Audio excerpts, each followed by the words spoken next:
ముఖ్యమంత్రి బండి సంజయ్ కీలక వ్యాఖ్యలు చేశారు. కేసీఆర్ పై రేవంత్ రెడ్డి మాట్లాడిన భాష సరైంది కాదన్నారు. ఉన్నత స్థాయిలో ఉన్న వ్యక్తులు దిగజారి మాట్లాడితే ఆ పదవికి ఉన్న గౌరవం తగ్గుతుందని చెప్పారు. నీటి వాటాల అంశాల్లో కేసీఆర్ తప్పు చేశారని ఆగ్రహం వ్యక్తం చేశారు. కృష్ణా జలాల అంశాల్లో కేసీఆర్ తప్పుడు నిర్ణయాల వల్ల నష్టం జరిగిందన్నారు.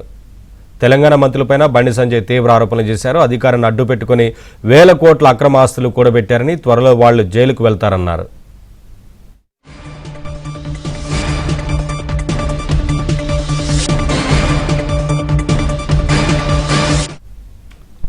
అప్డేట్స్ మా కరెస్పాండెంట్ రాజేష్ అందిస్తారు. రాజేష్, ఏంటి బండి సంజయ్ ఏం మాట్లాడారు?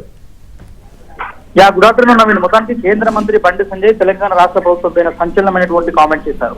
చాలా రోజుల తర్వాత ఆయన మీడియాతో ముచ్చటించారు. తెలంగాణలో జరుగుతున్నటువంటి తాజా రాజకీయ పరిణామాలు, రాష్ట్రంలో నెలకొన్నటువంటి ఇష్యూస్, రాష్ట్ర ప్రభుత్వం అనుసరిస్తున్నటువంటి విధానాలు, రీసెంట్ గా మాజీ ముఖ్యమంత్రి కేసీఆర్ పైన ప్రస్తుత ముఖ్యమంత్రి రేవంత్ రెడ్డి ఉపయోగించినటువంటి భాష, ఈ ఇద్దరు ముఖ్యమంత్రులు ఆడుతున్నటువంటి డ్రామాలతో పాటుగా 2014లో రాష్ట్రం విడిపోయిన తర్వాత నీటి వాటాల పంపకానికి సంబంధించి అప్పట్లో చంద్రబాబు నాయుడుతో కేసీఆర్ అంతర్గతంగా చేసినటువంటి ఒప్పందాలు, ప్రస్తుతం అధికారాన్ని అడ్డం పెట్టుకుని తెలంగాణలో ముగ్గురు మంత్రులు వేల కోట్ల రూపాయలు సంపాదించుకున్నటువంటి అంశం వరకు అనేక అంశాలు ఆయన ప్రస్తావిస్తూ మీడియాతో చిట్చాట్ చేశారు. ప్రస్తుతం రేవంత్ రెడ్డి అధికారంలో ఉన్నటువంటి సందర్భంలో ముగ్గురు మంత్రులు అధికారాన్ని అడ్డు పెట్టుకుని వేల కోట్ల రూపాయల ప్రభుత్వ భూములను అప్పనంగా అమ్ముకుని అక్రమాస్తులు కూడబెట్టుకునే ప్రయత్నం చేశారు. ప్రస్తుతం తెలంగాణలో కాంగ్రెస్ ప్రభుత్వం అధికారంలో ఉంది కాబట్టి దానిపైన కేంద్ర ప్రభుత్వం మానిటరింగ్ ఉంటుంది. ఎప్పటికైనా ఇద్దరు లేదా ముగ్గురు మంత్రులు జైలుకు వెళ్లడం ఖాయమంటూ ఆయన చేసినటువంటి వ్యాఖ్యలు ఒక్కసారిగా తెలంగాణ రాష్ట్ర రాజకీయాల్లో సంచలనంగా మారినటువంటి పరిస్థితి కనిపిస్తుంది. దీంతో పాటుగా కేసీఆర్ కుటుంబం తెలంగాణకు పట్టినటువంటి పెద్ద శనిగా ఆయన అభివర్ణిస్తూ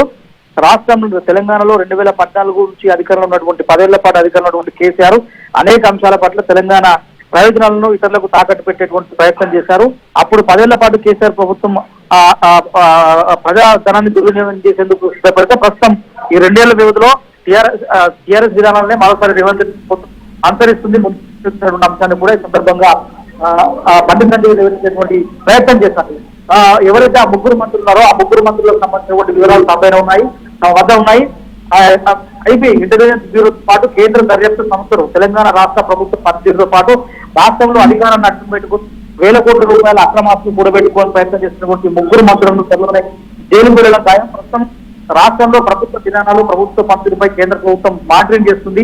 ఇది ఎప్పటికైనా రాష్ట్ర ప్రభుత్వాన్ని కనిపించగలకపోతే తెలంగాణ రాష్ట్ర ప్రయోజనాలు భారతీయ జనతా పార్టీ వెళ్లేందుకు సమాయత్తం అవుతుందంటూ మాట్లాడుకుంటూ వ్యాఖ్యలు చేశారు. కాంగ్రెస్ కేసీఆర్ ఒక కొత్త డ్రామాను తెరమించుకొచ్చి కృష్ణా జిల్లాల అంశాన్ని మరోసారి ప్రజలకు తీసుకెళ్లే ప్రయత్నం చేస్తున్నారు. పాలమూరు ప్రజలు అమాయకులు కాదు, గతంలో ఎంపీగా గెలిచినటువంటి పాలమూరు ప్రజల ప్రయోజనాలను అనేక సార్లు కేసీఆర్ రోడ్డు పైన తీసుకొచ్చే ప్రయత్నం చేస్తారు. 10 ఏళ్ల పాటు అధికారంలో తర్వాత కూడా మరోసారి ఆయన తెలంగాణ ప్రజల సెంటిమెంటల్ గా వాడుకునే వచ్చే ప్రయత్నం చేస్తున్నారు. అదే ఫార్మాట్ మరొకసారి రేవంత్ రెడ్డి కూడా కొత్త ఇంటి ప్రయత్నం కూడా బండి సంజయ్ వ్యాఖ్యలు చేస్తారు. దీంతో పాటుగా తెలంగాణలో నడుస్తున్నటువంటి విధానాలు, ప్రజలకు ఇచ్చినటువంటి హామీలు, అంశాల పట్ల జరుగుతుంది. ఇంకా కీలక ప్రజాక్షేత్రంలో ప్రజలు ఉత్తర దక్షిణ తెలంగాణ వరకు కూడా ప్రజలే తమ ప్రధాన భావించి ముందుకెళ్తామంటూ కూడా బండి సంజయ్ చేసిన వ్యాఖ్యలు ఒకసారి రాజకీయ వ్యవస్థలో